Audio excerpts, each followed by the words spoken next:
सुंदर वन जंगल में गर्मियों का मौसम आ गया था। सभी पक्षी सर्दी के बाद धूप का आनंद ले रहे थे और आपस में बातें कर रहे थे। अब हम सबको कोई परेशानी नहीं है। अब हम सुकून से जिएंगे और खुले आसमान की सैर करेंगे। कालू भैया, भोजन खाने के बाद गर्मियों में बड़ी झील का ठंडा ठंडा पानी पीने का अपना अलग ही मजा होता है। अरे, मुझे झील से याद आया, क्यों ना हम बड़े आम के पेड़ के पास जाएं और रसीले रसीले आम खाएं। परंतु टुनटुनी चिड़िया, जब मैं कुछ दिनों पहले वहाँ से गुजरा तो मुझे पेड़ पर एक भी आम नहीं दिखा। मुझे नहीं लगता कि हमें वहाँ पर कोई आम खाने को मिलेगा। कहानी में आगे बढ़ने से पहले दोस्तों, मतलब कि इस दुनिया में वो पिता ही तो है जो औलाद को बेमतलब प्यार करता है। तो आज उस पिता के लिए इस वीडियो को लाइक और चैनल को सब्सक्राइब कर दें। अरे कालू भाई, ये मौसम तो आम पकने का है और तुमने ठीक से नहीं देखा होगा। चलो हम वहीं चलते हैं और आम खाते हैं। ऐसे बातें करके वो दोनों दोस्त बड़ी झील पर चले जाते हैं, परंतु पेड़ को देखकर वो दोनों चौंक जाते हैं, क्योंकि पेड़ पर तो एक भी आम नहीं था। देख लिया तुमने, मैंने कहा था ना कि पेड़ पर एक भी आम नहीं लगा, परंतु तुमने मेरी बात नहीं मानी। हाँ कालू भैया, आप सच कह रहे थे। इस पेड़ पर तो एक भी आम नहीं, लेकिन कालू भैया, मैं तो आम खाने का बहुत इंतजार कर रही थी कि अब मुझे आम खाने को नहीं मिलेंगे। टुनटुनी चिड़िया, क्या हुआ अगर इस पेड़ पर आम नहीं लगे तो हम दूसरे पेड़ के पास चलते हैं, उस पर आम जरूर लगे होंगे और तुम जी भर के खाना। फिर वे दोनों दूसरे आम के पेड़ की तरफ चले जाते हैं।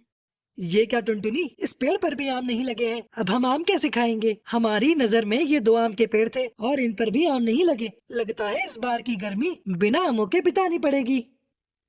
ऐसा नहीं होगा, हम आम तो खा कर ही रहेंगे। भला बिना आमों की कभी हमने गर्मियाँ बिताई है जो अब बिताएंगे?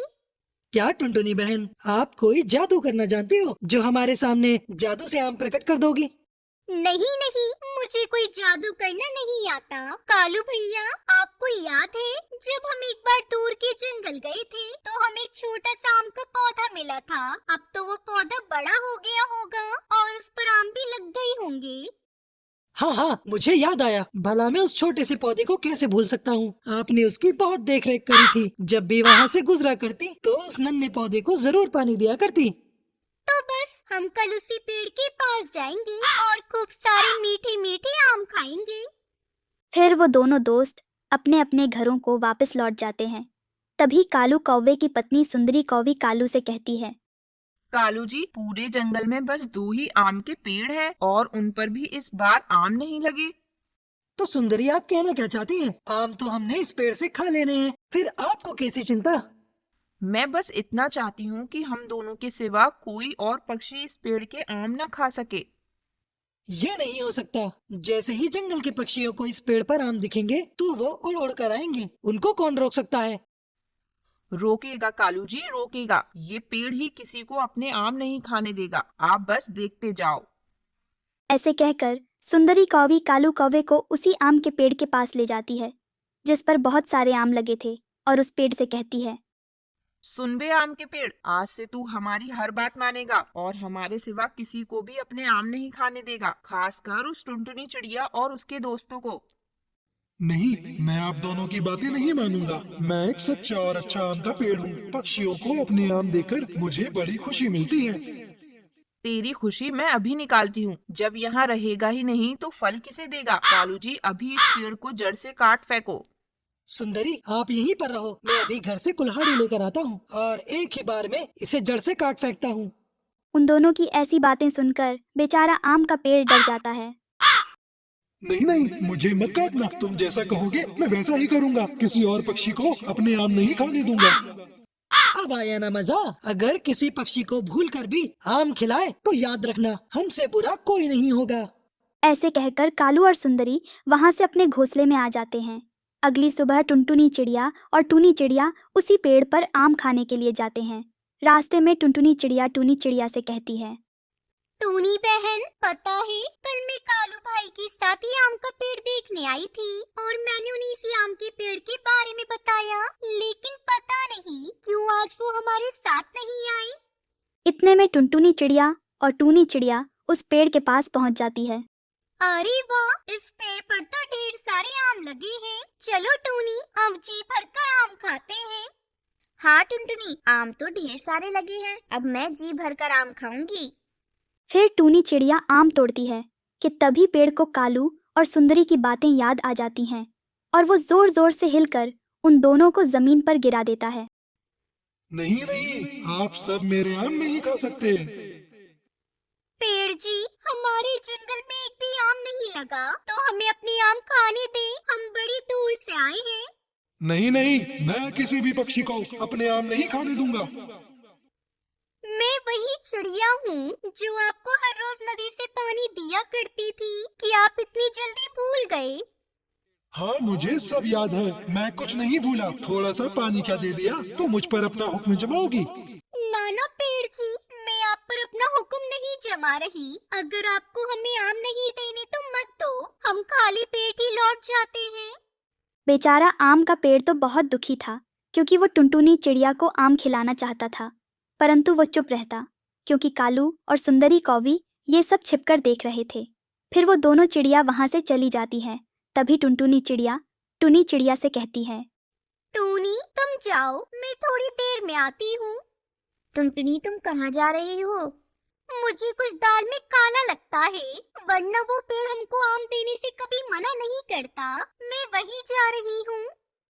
ये बोलकर टुनटुनी चिड़िया वापस से आम के पेड़ के पास चली जाती है। वह कालू और सुंदरी कौवी को पेड़ से बातें करते देखती है। बहुत अच्छे, तुमने अपना काम बखूबी किया है। उस टुनटुनी चिड़िया को यहाँ से भगाकर अब हम तुमको नहीं काटेंगे। अब टुनटुनी चिड़िया के सब समझ में आ जाता है और फिर टुनटुनी चिड़िया सभी पक्षियों के घोंसले में जाकर उनको कालू कौवे और सुंदरी कौवी के कारनामे बताती है। अरे टुनटुनी, ये कालू तो सच में बहुत बुरा कौवा निकला, अब हम इन दोनों को नहीं छोड़ेंगे। फिर सभी पक्षी मिलकर सुंदरी कौवी और कालू कौवे को जंगल से बाहर कर देते हैं। निकल जाओ यहाँ से, तुमने आम के पेड़ को इतना धमकाया कि उसने हमें आम देने से मना कर दिया। इस आम के पेड़ पर जंगल के सारे पक्षियों का अधिकार है, अब तुम दोनों निकल जाओ इस जंगल से। फिर सभी पक्षी उन दोनों को जंगल से बाहर कर देते हैं और उसके बाद सब मिलकर खुशी खुशी आम खाते हैं।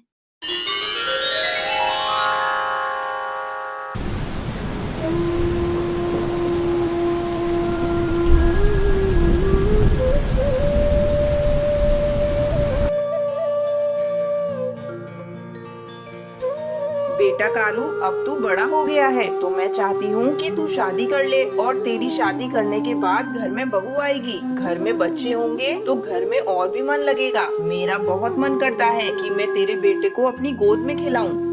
अरे दादी माँ, शादी वादी में कुछ नहीं रखा है। आज मैं शादी करके आ भी जाऊँ तो तुम खुद ही कुछ दिनों में बहू से परेशान हो जाओगी और उसे तरह तरह के ताने दिया करोगी।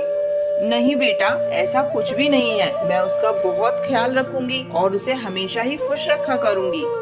तब तक आप लोग हमारे इस वीडियो को लाइक और अगर आपने हमारे चैनल को सब्सक्राइब नहीं किया है तो जल्दी से सब्सक्राइब कर लें और कमेंट सेक्शन में जरूर बताएं कि आपको हमारी ये कहानी कैसी लगी। ठीक है दादी माँ, जब तुम कहती हो तो मैं शादी कर लेता हूँ। ये कहकर कालू जंगल के पंडित के पास जाता है और उनसे कहता है, पंडित जी देखो, वैसे तो मेरे घर में कोई कमी नहीं है, बस कमी है तो एक बहू की। और अब मेरी माँ भी चाहती है कि मैं शादी कर लूँ, तो मेरे लिए कोई अच्छी सी चिड़िया हो तो बताना। बेटा तो फिर तू देख कैसे तेरी चट मंगनी पट ब्याह करवाता हूँ। फिर कालू और टुनटुनी की शादी हो जाती है। कुछ दिनों बाद टुनटुनी बहू, अब तू अपना ध्यान रखा कर, अब काम वाम पर ज्यादा ध्यान मत दिया कर। अरे दादी माँ, आप परेशान मत होइए, मैं अपने अंडे का ध्यान अच्छे से रखूंगी। देख बहू, मेरे पोते को कोई भी परेशानी नहीं होनी चाहिए। मैं चाहती हूँ तू एक बेटे को जन्म दे और मैं उसे अपने हाथों से खिलाऊं। कुछ दिनों बाद कालू के घर में 3 बेटियां पैदा हो जाती हैं, जिसे देखकर दादी माँ का माथा चढ़ जाता है और वो टुनटुनी के बारे में मन ही मन सोचती है, ये कलमुही जब से घर में आई है कुछ भी अच्छा नहीं हो रहा है। अब इसने बेटे की जगह 3-3 बेटियों को जन्म दे दिया है। अब इनकी परवरिश कैसे होगी? ये तो मेरे बेटे की सारी कमाई ही खा जाएंगी। फिर तीनों बेटियां धीरे धीरे बड़ी होने लगती हैं और वो एक दिन दादी माँ के पास आती है। दादी दादी, हमें भूख लगी है, हमें कुछ खाने को दो ना। ओहो मनुष्य चिड़िया, मुझे हाथ लगाने की जरूरत नहीं है। मुझसे दूर रहो और मेरी तरफ से भूखी मर जाओ, मुझे कोई फर्क नहीं पड़ता। दादी, आप हमसे प्यार क्यों नहीं करती हो? हम तो आपसे बहुत प्यार करते हैं। मैंने तेरी माँ से कहा था मुझे लड़का दे दो, लेकिन उसने जन्मी तो 3-3 बेटियाँ। दादी, क्या लड़कियां होना कोई गलत बात होता है? लड़कियां तो अच्छी होती है। माँ कहती है हम बहुत भाग्यशाली हैं। अच्छा, तो तू अब मुझसे जबान लड़ाएगी? फिर बुढ़िया उसे पीटने लगती है। तभी टुनटुनी वहाँ पर आ जाती है। माँ जी, ये आप क्या कर रही हो? बच्चियों पर कौन हाथ उठाता है? ये बहुत गलत बात है माँ जी। बेटी तो ईश्वर का वरदान होती है। तभी बुढ़िया तिल मिलाते हुए बोलती है, तू मेरे बीच में मत बोल, मुझे तू बिल्कुल अच्छी नहीं लगती और ना ही तेरी ये बच्चियाँ अच्छी लगती हैं। फिर सबसे छोटी बच्ची अपनी दादी से कहती है, बुढ़िया, तू भी हमें अच्छी नहीं लगती है। तू भाग जा हमारे घर से। 24 घंटे बकर बकर बकर करती रहती है। जब देखो हमारी माँ को और हमें सुनाती रहती है। देखो देखो, कल की छोकरी मुझसे ही बातें बनाने लगी है। देख मैं अब तेरा क्या हाल करूँगी। फिर अगली सुबह बाहर बहुत तेज बारिश हो रही होती है। सुंदरी दादी के दिमाग में एक तरकीब आती है और वो छोटी बच्ची जो कि सोई हुई होती है उसके पास जाती है। फिर सुंदरी उसे उठाकर एक छोटी सी कपड़े में बांध देती है और तेज बारिश में उसे बाहर छोड़कर आ जाती है। पर सुनहरी की भी आँख खुल जाती है और वो अपनी दादी को ऐसा करते हुए देख लेती है। दूसरी तरफ टुनटुनी माँ को अपनी बेटी का आभास हो जाता है। अरे छोटी कहाँ गई? इतनी जल्दी तो उठती नहीं है। हो सकता है बाहर खेलने गई हो। ये कहकर टुनटुनी घर के बाहर देखती है। बाहर बहुत तेज बारिश हो रही होती है। हे भगवान, ये रातों रात इतनी बारिश कैसे हो गई? ये अचानक से क्या हो गया? मुझे अपनी बेटी को बचाना होगा। फिर टुनटुनी छोटी को ढूंढती हुई घर के बाहर जाती है। छोटी, ओ छोटी, तू कहाँ है बेटा? छोटी इधर आ। टुनटुनी को जंगल की नहर के पास उसे पेड़ के नीचे अपनी तौलिया का कपड़ा दिखाई देता है। अरे ये तो मेरी तौलिया है। अचानक से यहाँ पेड़ के पास कैसे आ गई? ये सब कैसे हुआ? तभी सुनहरी अपनी माँ के पास आती है और वो अपनी माँ को सब बता देती है।